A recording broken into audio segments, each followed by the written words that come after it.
Guess what? I sold my house, my brother-in-law Kevin said. My husband and I were really surprised, and we didn't know what to say. But the most surprised person was my mother-in-law. She looked really upset and asked, "Why? Weren't you supposed to come get me?" Kevin tried to calm her down and started to explain. "I'm Sandra. I work from home with my husband Robert. We love our peaceful workplace where we can take breaks whenever we need," I explained. Then my mother-in-law moved in with us. We were doing fine financially, so we didn't mind. "But why don't you both go out to work?" My mother-in-law would look at us with disapproval as she asked this. It made me feel tired, like we were going through the same thing all over again. The first time she questioned us like this, we explained that we were working from home. "But are you actually working?" I've told Robert the same thing. "Are you paying attention? When will you two get serious about work? Aren't you thinking about your future?" My mother-in-law couldn't understand our job. "Oh, I'm so worried. I wonder if I made a mistake coming to this house. Maybe I should have gone to Kevin's house." She would often sigh and say this. The Kevin she mentioned is Robert's brother. He married a wealthy woman named Carol. And it seems like he's living off her money now. My mother-in-law didn't know about this. Kevin asked us not to tell her. My goodness, Kevin's house isn't small like ours. It's huge, like a castle from another country. Well, I'm thinking of moving to Kevin's house eventually, which will be my new home. My mother-in-law would often say, hoping Kevin would come to take her there.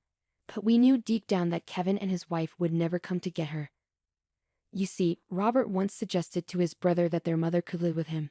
But Kevin didn't want to live with her. So we ended up living together even though we were criticized for working remotely and called unemployed. We just accepted that's how she is. But then something happened that made it impossible for us to keep putting up with it. Out of nowhere, we got a call from Kevin. "He's coming over this weekend," he said abruptly, then hung up before we could say anything. What do we do now? That guy hasn't changed at all. Robert and I were puzzled. And hearing our talk, my mother-in-law leaned in, looking excited. "He's coming to take me. Please help me get ready to move," she said, pulling Robert towards her room. "Mom, Kevin isn't coming to take you. He probably called for some other reason," Robert said, worried. "But he didn't mention anything about picking you up when he called, did he?" I added. "I'm so tired of this house. You probably want to turn me into a housekeeper, but that's not happening," my mother-in-law replied with a scoff. We couldn't understand why she was thinking like that. Since she came to stay with us, she pretty much did whatever she pleased, didn't help with any chores, and relied on the money we gave her. Well, we weren't going to force her to stay, so we packed her bags as she asked and waited for Kevin to arrive.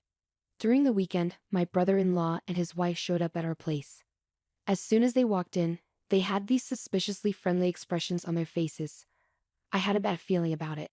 Just then, my mother-in-law came out, looking excited. "You're finally here. Let me tell you, Sandra is not good at doing housework at all. So I have to do them, and Robert completely ignores me. Isn't that terrible?" she said, acting like she was the victim. Then brushed past Robert and welcomed her brother into our home. "You guys don't mistreat Mom. There's no way we're doing that. We're giving her an allowance, and she's eating whatever she likes.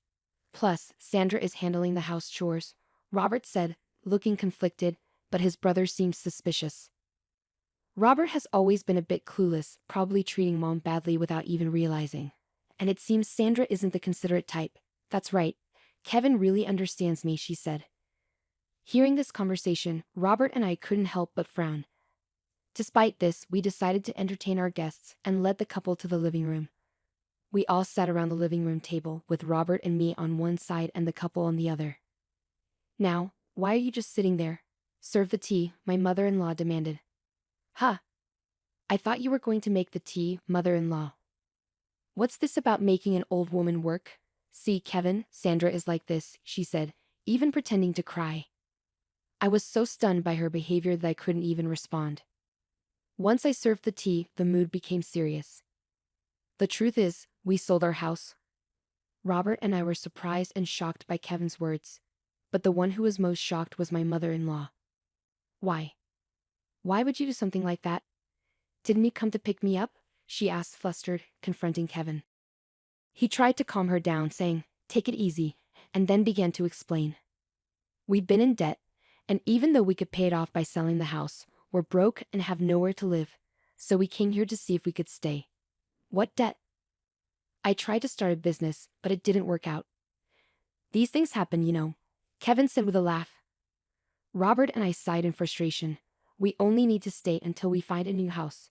Please, we have no one else to turn to, the couple pleaded, bowing their heads together. I think our expressions must have been mixed, but if they had nowhere else to go, we felt obliged to help. We agreed to let them stay temporarily in our house. However, we made it clear that they had to find their own place within a month. Okay, Kevin said, still laughing, and went to prepare for their move. After they left, my mother-in-law sat quietly, looking lost in thought.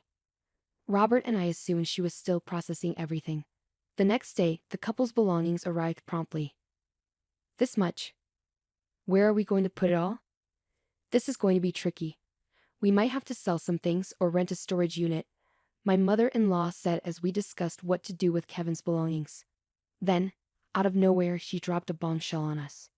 I've been thinking, wouldn't we be more secure in the future if Kevin stays here, so you freeloaders can leave, can't you? My mother-in-law's sudden statement left my husband and me shocked. If you insist, I can tolerate Robert staying, but I don't need a wife who can't do anything. Get a divorce then, Sandra's space can be used for all these packages, my mother-in-law eagerly demanded, looking at my husband for approval. What are you talking about? He reacted, as he usually did, completely surprised. Then my brother-in-law and his wife arrived. My mother-in-law greeted them happily, but I was still shaken by her earlier words. My husband decided to ignore the situation for the moment and asked his brother to deal with the packages. There were more than I expected. Try to reduce the number, rent a storage unit, or sell some if necessary, my husband said.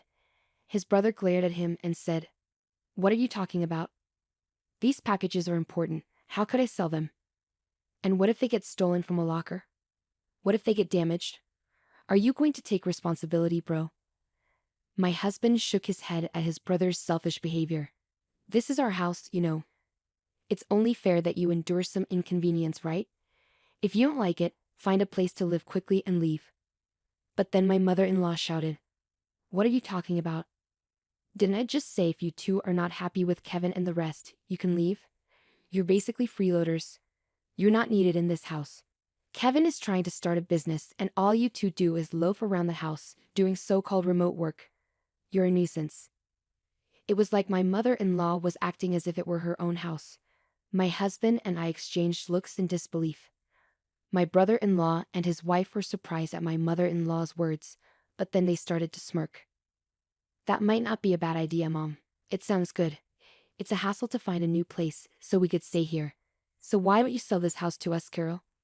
My brother-in-law said, "I feel uneasy with you two around, so it would be better if you sold this place to us.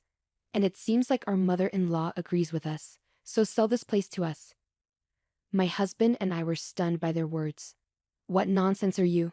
my husband started, but was cut off by my mother-in-law, who smirked. "See, both Kevin and Carol are saying the same thing. So what will you do, Robert? If you're going to divorce, you can stay here." My mother-in-law glared at me triumphantly. I prepared myself to respond, but my husband spoke up first. "Why you get to say whatever you want? Why should Sandra have to leave?" My husband was visibly angry, his voice raised. "Don't raise your voice like that. It's better without a burden around, right?" My mother-in-law retorted. But my husband responded with frustration, "You don't understand anything. This is Sandra's house." At my husband's words, my mother-in-law, brother-in-law, and his wife gasped. My husband continued, adding to the tension. "This is the house that Sandra bought for our life together." What are you saying?" "There's no rule saying only the husband can buy the house. Besides, Sandra covers all of Mom's allowance and living expenses. Sandra said she'd take on that responsibility because your pension is minimal, and it would be hard for you to have financial freedom with just that." Robert glared intensely at his mother. Despite this, my mother-in-law seemed incredulous, looking at me and snickering in disbelief. "Unbelievable. Sandra just sits on the computer all day. She doesn't even do housework properly. Wasn't my allowance coming out of my pension? Otherwise, there's no way Sandra could afford to give me $500 a month." Moreover, my mother-in-law continued, "Sandra is the one managing my pension, isn't she? You might have told Robert otherwise, but I'm sure you're dipping into my pension." She puffed up her chest and glared at me. I glared back. refusing to back down. It's true that I've succeeded as a business owner. You're lying. Stop spreading lies about my wife. You should divorce this lying wife already. You can live here with me, Kevin, and Carol. Besides, there's no proof that Sandra isn't earning money. Here it is. With that, I pulled out my paycheck and showed it to her. The sight of it left my mother-in-law, Kevin, and his wife stunned. Since Mom moved in, we haven't used any of her pension. If Mom ever wanted to leave, Sandra has been managing it so she could live independently. But instead, Mom, you've been bossing Sandra around, interfering with her work. You're the problem. If you don't like Sandra, you should leave right now. I don't believe any of this, my mother-in-law retorted, refusing to listen to anything we said. Afterward, Robert and I sighed in disbelief, cutting her off. Well, if that's how you feel, we'll pack our things and move to a new house. You guys will be stuck with a mortgage. But if that's okay with you, don't come crying to us for help. If you insist, mother-in-law will leave even with a pension. Maintaining your lifestyle will be challenging, but I guess that can't be helped, can it? At our words, my mother-in-law turned beet red and yelled at us to leave. Wait, you can't be serious. We don't have to do that, do we? Kevin and his wife tried to intervene, but my mother-in-law gave us a fierce look and said, "Don't you dare talk back, Kevin. You're going to be a CEO, aren't you? I don't mind you using my pension, so just start a company and show us how successful you can become. I'll show you what happens when you defy us." Her words were filled with intensity. Hearing this, we decided it was best to no longer be involved with her or Kevin's family and left the house. Of course, the mortgage on the house remained, but we changed the ownership to Kevin's name. Some time had passed since then. While there was still some lingering dissatisfaction from that incident, being freed from my mother-in-law's sarcasm, we were able to return to our normal routine. While we were working from home like usual in our new apartment, my mother-in-law called my husband, Kevin, crying. She said Kevin took her pension money and disappeared a week ago. She and Carol, Kevin's sister, were left alone in the house and needed help. My mother-in-law was too upset to talk, so she passed the phone to Carol. Carol explained that since Kevin's failed business and selling the family home, their parents had cut ties with them. They hadn't been able to reach their parents since then. My husband sighed and said, "I knew it. He told them not to involve us because we had warned them before leaving. He said they could report Kevin missing to the police, but that we wouldn't help them." After hanging up, I was shocked by my husband's reaction, but he believed they deserved what happened, and I ended up agreeing with him. They kept calling my husband's phone numerous times. Whenever he reluctantly answered, Carol would cry about not knowing how to report Kevin missing. We were surprised she didn't know what to do and advised her to call the police. However, despite their efforts, they couldn't locate Kevin. Just when we thought Kevin might remain missing, we heard the news that he had been arrested for robbing a bank in another state. Apparently, he did it to pay off his debts. This wasn't his first time committing such a crime, and it seemed he was likely facing a significant jail sentence. Carol is stuck living with my mother-in-law in their old house because she can't go back to her parents' home. She's unsure if she'll divorce Kevin, but that's not her priority right now. She's working with a temp agency, struggling with her first job, but somehow managing to get by each day. My mother-in-law is in a tough spot too. Kevin took all her pension, and now she's left to repay his debts. She started working part-time to make ends meet. While my husband and I feel bad for them, we decided not to help and cut off contact. They're experiencing the tough realities of life my mother-in-law often talked about. Despite the challenges since my mother-in-law moved in, my husband and I are relieved to have returned to our peaceful routine.